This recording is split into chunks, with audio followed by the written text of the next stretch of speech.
Everyone, welcome back to my YouTube. And आपको यहाँ नज़ारा देखते ही बन रहा होगा, राइट? कितना सुंदर लग रहा है ना, ये कितना ज़्यादा खूबसूरत है। सो बीच विला से वाटर विला में ट्रांसफ़र है आज हमारा, और हम इसके लिए पहले रिसेप्शन पर पहुंचे थे। रिसेप्शन काफ़ी सुंदर है। रिसेप्शन पे बहुत सारे काउंटर्स बने हुए हैं जहाँ पे ज्वेलरी शॉप थी, सुवेनियर शॉप थी, तो आराम से अपने लिए जाते वक्त कुछ जो है वो ख़रीदारी भी कर सकते हैं। और यहाँ पे सब कुछ काफ़ी एक्सपेंसिव था, तो जेब कैसे खाली करनी है आप अपनी सूझबूझ से करिएगा। मैंने तो यहाँ से कुछ नहीं लिया, टू बी ऑनेस्ट नथिंग। अब आपको मैं जल्दी से दिखाती हूँ यहाँ का रास्ता जो बीच विला से हमें लेकर जा रहा था वाटर विला में। नज़ारा तो मतलब देखते ही बन रहा है, राइट? बहुत बहुत सुंदर था। और ये पूरा मेरे हस्बैंड ने पूरा एक व्यू लिया था। यहाँ पे एक रेस्टोरेंट था जो सिर्फ वाटर विला वालों के लिए ही था, एंड ये पीछे पूरा रॉ था। अब बहुत एक्साइटमेंट के साथ मैं आपको टूर देने वाली हूँ वाटर विला का। अमेजिंग, बादल छाए हुए हैं और बिल्कुल बारिश हुई थी यहाँ।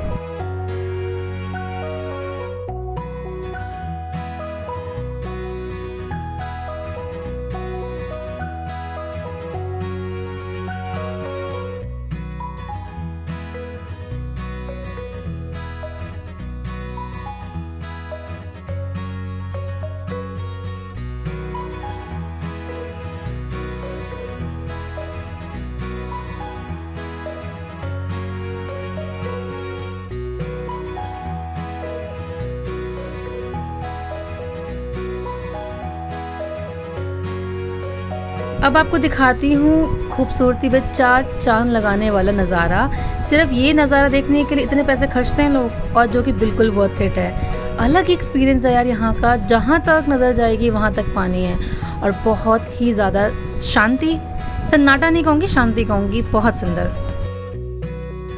हमारा जो टाइम था वो हो चुका था लंच का, और बिल्कुल एंड मोमेंट पे हमको मिला था कीज़, तो हमने फटाफट से चेंज किया और हम लोग लंच करने आ गए थे।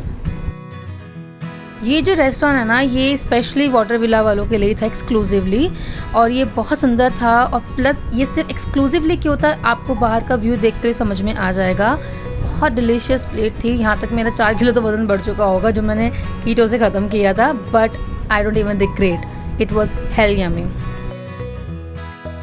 और यहाँ का नज़ारा देखते ही बन रहा था। बारिश बस होने ही वाली थी, मतलब बारिश होने लगी थी, मैं यही कहूँगी। बूंदाबांदी शुरू हो चुकी थी, और हमने फिर अपना टेबल जो है बाहर ही लगा लिया, और जस्ट एंजॉयिंग माई मील। और देखते ही देखते जो है वो बादल छाए हुए थे, तो बारिश लगनी शुरू हो गई, और बहुत ठंडा मौसम हो चुका था। पूरा क्रिस्टल क्लियर वाटर दिख रहा था। बहुत सारे कोरल्स थे यहाँ पे जो आराम से दिखाई दे रहे थे, और ये फिल्टर्ड नहीं है। Just look at the view from my room. देखिए ना, बारिश कितनी तेज़ हो रही है और कितना सुंदर नज़ारा लग रहा है ये। तो नज़ारे का लुत्फ़ उठाते हुए हमने बाथटब भरा था, और हम वहाँ पे बस एकदम सुकून से लेटे हुए थे। और मैंने इमेजिन किया था कितना सुंदर होता होगा, बट उससे तो 100 गुना सुंदर निकला ये। और ये बिल्कुल एकदम जो होता है ना चुलबाज लोग, ये वो हरकतें इनकी। बारिश के अंदर भी इनको जाके स्विमिंग करना था, बट मैं बहुत डरी हुई थी क्योंकि मुझे आई डोंट नो, यहाँ पे बहुत शांति थी, तो आई वाज लाइक ज़्यादा दूर मत जाना, वापसी आ जाओ।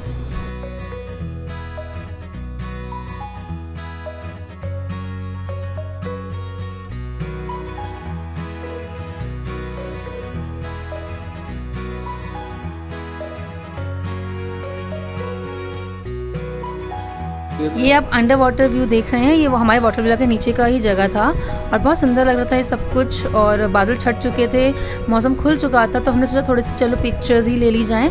तो जो गोप्रो हम लेकर गए थे, मैंने वो ही स्टैंड बाय पे रखकर सारी पिक्चर्स क्लिक की थी, and pictures came out so beautiful. मतलब जब 2 जने गए हैं और दोनों को पिक्चर में आना है, तो इससे बेहतर तो आई डोंट थिंक कुछ होना चाहिए था। यहाँ मैं पैराडाइज रिसोर्ट में हूँ, तो यहाँ पे ना मांटारे फीडिंग होती है। मतलब जो मछलियाँ दिख रही हैं आपको, इनको खिलाया जाता है, तो ये एकदम झुंड में आके बैठ जाती हैं। और यहाँ पे ना शार्क को भी खिलाया जाता है, और बहुत सारी कल्चरल एक्टिविटीज़ यहाँ होती हैं, तो आप बहुत खुल के एंजॉय कर सकते हो इस प्रॉपर्टी को।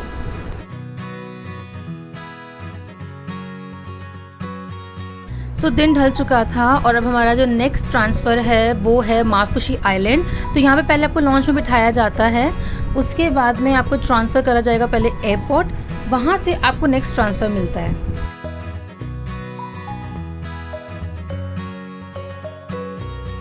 हम यहाँ बहुत मिस करने वाले हैं सब कुछ, क्योंकि यहाँ का स्टे बहुत अच्छा था। आपको ऐसा एहसास कराया जाएगा कि आप बिल्कुल राजा हैं यहाँ पे। हर टाइप का लग्जरी आपको मिलेगा।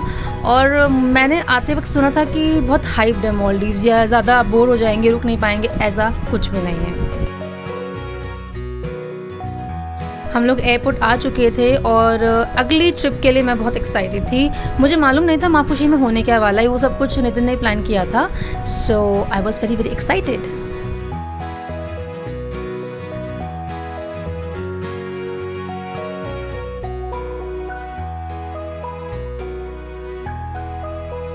सो हम लोग माफुशी पहुंच चुके थे। नज़ारा वही सेम था, वही समंदर था, वही लहरें थी जहाँ पे हम खोए हुए थे। और माफुशी में एकदम रॉ ब्यूटी है माफुशी, मतलब कुछ भी ऐसा लग नहीं रहा था कि बहुत इंसानों द्वारा बनाया गया कोई चीज़ है। सब कुछ बहुत नेचुरल था। और यकीन माने यहाँ पे कोई रोड ही नहीं थी, वो हैवी व्हीकल्स का पै पै पू पू कुछ भी नहीं था। हमें होटल से रिसीव करने के लिए स्टाफ आया हुआ था। तो यूजुअली ये लोग आपको बीच जहाँ से ये लोग ट्रांसफ़र करवाते हैं वहीं पर आपको लेने आ जाते हैं। और पता है मज़े की बात, 2 कदम चली थी मैं और देखो इतना ज़्यादा रॉ बीच स्टार्ट हो गया था और इसी को लगकर मेरा होटल था। मेरी एक्साइटमेंट का लेवल बहुत बढ़ चुका था। ये मेरे अंदाज से तो कुछ ज़्यादा ही खूबसूरत निकला। मैंने इमेजिन नहीं किया था कि ये सब तो सीनरीज होती है ना, ये रियल में कहाँ होता है। आप देख रहे हो मेरी एक्साइटमेंट, मैं इतनी खुश थी ये नज़ारा देख के। फिर एक कुड़ी हमें मिली थी, इसका नाम था रेचल। तो मैंने कहा ग्रीन भी है क्या सरनेम। लिटरली मुझे फ्रेंड्स की मैं बहुत शौकीन हूँ, तो उसने मुझे रेचल बोला। मैंने कहा हे ये ग्रीन है। ओके ठीक है, आप हंसो नहीं, बट मुझे अच्छा लगा था। सो हमें हमारे जो रूम की कीज़ हैं वो दी गई। हमने सी व्यू रूम लिया था जो कि हमें 15,000 रुपये पर नाइट पे पड़ा था, जो कि मुझे लगता है काफ़ी सस्ता था। आप जब बाहर जाते हैं तो कॉस्ट बढ़ जाती है। जैसे हमने पहले प्राइवेट आइलैंड में थे तो वहाँ का इसका कॉस्टिंग बहुत ज़्यादा अलग था। रूम तो बहुत ही सुंदर था।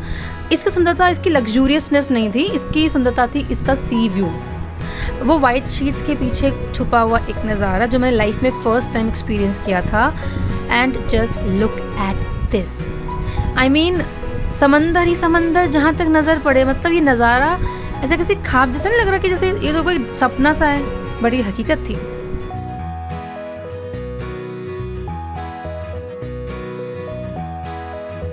आपको दिख रहा है कितना सुंदर लग रहा है। ये ऊपर बिल्कुल नीला आसमान है और ये बीच के किनारे पे ही मेरा होटल है।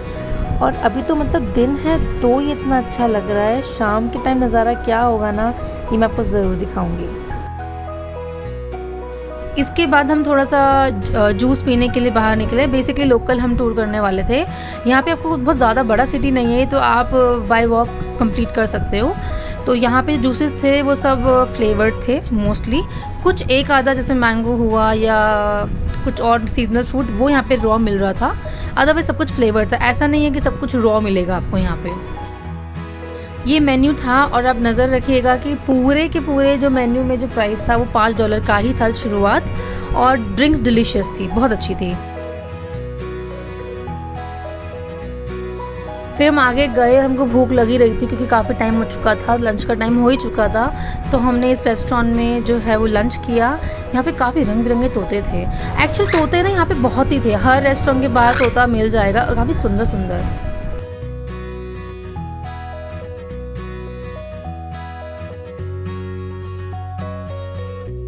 लंच करने के बाद में हमने चेंज किया और हम लोग जो बीच था ना वहाँ आ गए थे। और मुझे स्विमिंग नहीं आती है तो हैंस मैंने जो है वो वेस्ट पहना हुआ था जिसकी बदौलत मैं तैर पा रही थी। वरना और यू कैन सी मैंने नितिन का हाथ भी नहीं छोड़ा हुआ क्योंकि मुझे बहुत डर लग रहा था।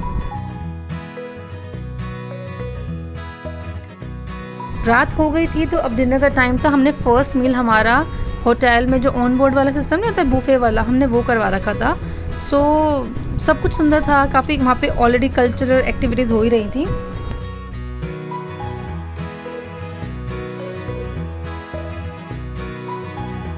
डिनर हो चुका था, हम थोड़ी वॉक पे निकल गए थे और कुछ ही देर में पूरा सिटी हमने कवर कर ही लिया था।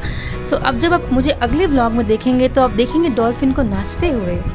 बहुत सुंदर सुंदर नज़ारा और मांटा रे को पास से छूने का एक्सपीरियंस, और उससे भी ज़्यादा ख़तरनाक था मेरा शार्क के साथ का एक्सपीरियंस। ब्रेथ टेकिंग है ये। तो अगले व्लॉग में आप मुझसे मिलना ना भूलिएगा। कुछ भी आपकी क्वेरीज होती हैं तो आप कमेंट सेक्शन में डाल सकते हैं। व्लॉग मज़ेदार लगा तो हमारी तारीफ़ कर सकते हैं, काफ़ी एफर्ट्स लगते हैं गुरु। So thank you so much, see you super soon, I love you.